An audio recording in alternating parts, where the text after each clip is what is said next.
जिससे लगता है कि एग्नोस्टिसिज्म भी माना जा सकता है।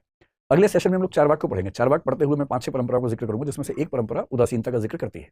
थोड़ा सा है, बहुत ज्यादा नहीं है, लेकिन हाँ एक हल्का फुल्का ट्रेंड दिखता है। नहीं तो बनाइए ना, अगली क्लास में आपका नाम भी बोल देंगे। सर लेकिन जब मैं बौद्धिज्म थोड़ा बहुत पढ़ रहा था तो उसमें जो 10 अव्यक्ता नहीं आते हैं।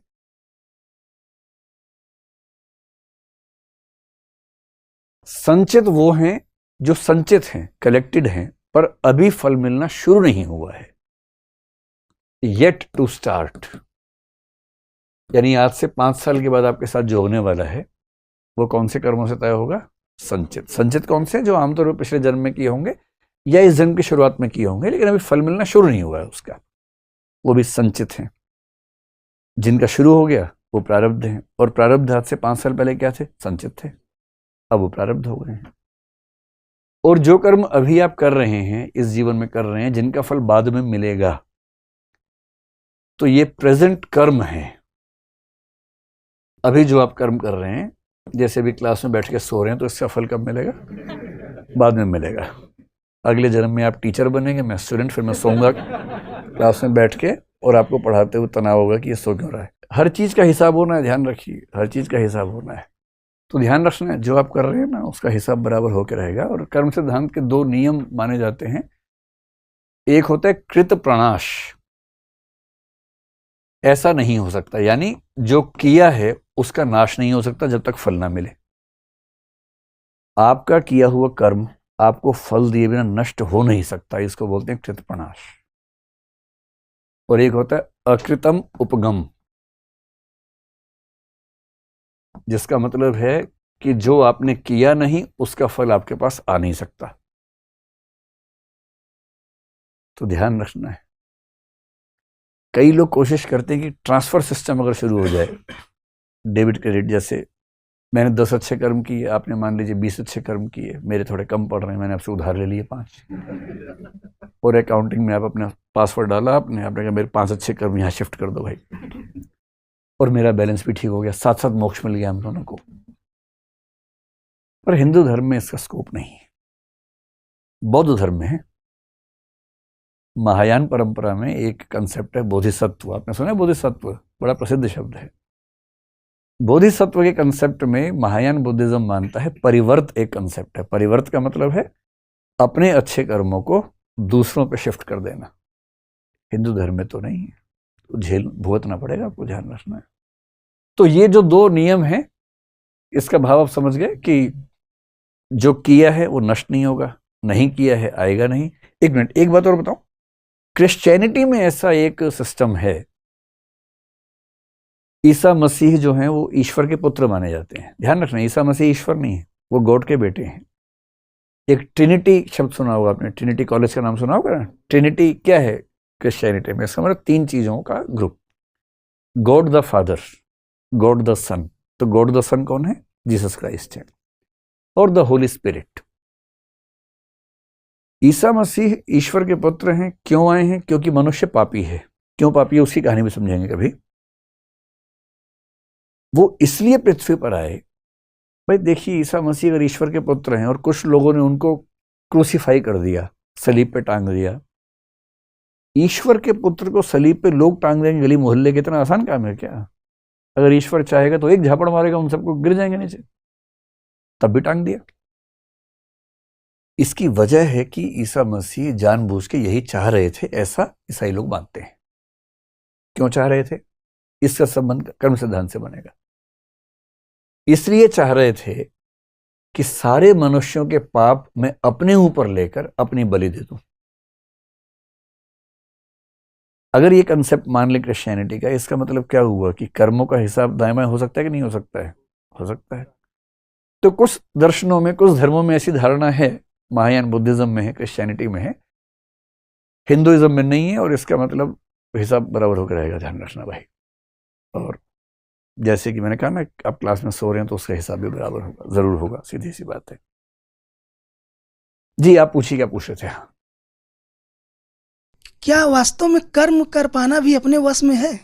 जैसे अगर देखें बारीकी से आपने अपने बड़ी जीवन, गहरी बात कह दी भाई, एकदम। अब आप सच्चे फिलोसफी के विद्यार्थी हो गए। कितनी गहरी बात कह दी है, कितनी गहरी बात कह दी। कि क्या कर्म करना हमारे बस में होता है? जैसे आपने सवाल पूछा, ये आपके बस में था? नहीं सर। जैसे आपने तय किया कि मैं सवाल पूछूंगा, आप उठे, आपने माइक लिया, आपने सवाल पूछा, ये आपके बस में था या कोई करवा रहा है आपसे? नहीं सर, करवा रहा है सर कोई। करवा रहा है ना? आप सर ऐसा विषय मतलब सर पढ़ाए कि वो दिमाग में आ गया सर। अच्छा, ये मैंने ऐसा पढ़ा है कि आपके दिमाग में ही आ गया। हाँ, लेकिन दिमाग में तो कईयों के आया होगा, पर उठे आप, ये किसने तय किया? आप एकदम ठीक सवाल कर रहे हैं। 2 शब्दों पे गौर कर लीजिए। एक शब्द है डिटर्मिनिज्म और एक शब्द है फ्री विल। ये फिलॉसफी की दुनिया की सबसे गहरी डिबेट यही है, सबसे गहरी डिबेट। डिटर्मिनिज्म को हिंदी में बोलते हैं नियतिवाद, और फ्री विल को बोलते हैं संकल्प स्वातंत्र या स्वतंत्र संकल्प कह लीजिए। टेक्निकली संकल्प स्वातंत्र कहते हैं। इसका मतलब पता है क्या है? इसका असली मतलब यह है कि मैं कुछ भी करता हूं तो दरअसल वो मैं खुद करता हूं या मुझसे करवाया जाता है। जैसे मैंने आपसे कहा था कि एक संभावना है कि ये दुनिया एक वीडियो गेम हो और कोई पीछे से खेल रहा हो हमारे साथ। अगर कोई पीछे से खेल रहा है तो हम जो कुछ भी कर रहे हैं हम नहीं कर रहे, वो हो रहा है। टेक्निकली अगर आप बहुत अंदर जाएंगे तो दुख की बात है कि ज्यादा मजबूत तर्क ये वाला साबित होता है। अगर आप शुद्ध तर्क के रास्ते पे आगे बढ़ेंगे, प्योर लॉजिक पे, जिसका मतलब है कि आपने जो सवाल पूछा वो आपने नहीं पूछा, किसी ने आपसे पूछवाया। वो किसी कौन है किसी को नहीं पता।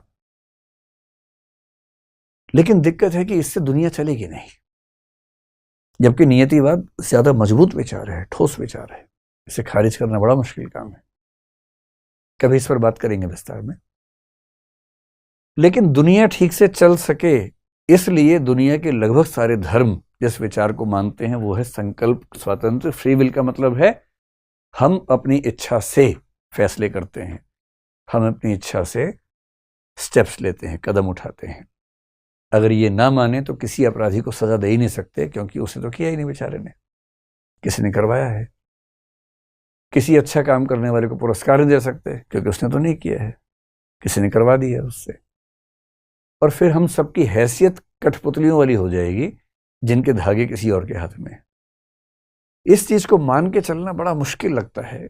इसलिए दुनिया जिस सिद्धांत पे चलती है वो है फ्री विल, जिसका मतलब है कि आपने सवाल खुद पूछा है। लेकिन दर्शन में कुछ लोग, जैसे एक आदमी का नाम है शोपेनहावर, जर्मनी का दार्शनिक है, 18th-19th सेंचुरी का, दुनिया का सबसे बड़ा दुखवादी निराशावादी दार्शनिक है, पेसिमिस्ट आदमी है, फिलोसॉफिकल पेसिमिज्म कहते हैं। उसने यहां तक कहा कि सबसे खुशनसीब वो हैं जो पैदा ही नहीं हुए, नंबर 2 पे वो हैं जो पैदा होते ही मर गए, और सबसे बदनसीब वो हैं जो जिंदा रहने को बाध्य हैं, जैसे मैं। इतना दुखी था वो इस दुनिया से। और उसने ये बात की, जो वाक्य आपने बोला ना, वो वाक्य उसने बोला, और एल्बर्ट आइंस्टीन ने कोट किया उस वाक्य को। क्या वाक्य था? मनुष्य वह कर सकता है जो वह चाहता है, पर वह यह चाह नहीं सकता कि वह क्या चाहे। आप चाह नहीं सकते, कर तो लेंगे, आपके मन में क्या इच्छा आएगी वो भी आपके बस में नहीं। Man can do what he will but can not will what he will. ये उसका वाक्य है, अल्बर्ट आइंस्टीन ने इसको कोट किया एक बार। तो आपका सवाल गहरा है, लेकिन अभी फिलहाल ये मान के चलिए कि आप जो कर रहे हैं आप ही कर रहे हैं, उसमें जीवन ज्यादा आसान रहेगा, वरना कमंडल वाला भाव मन में जल्दी आ सकता है।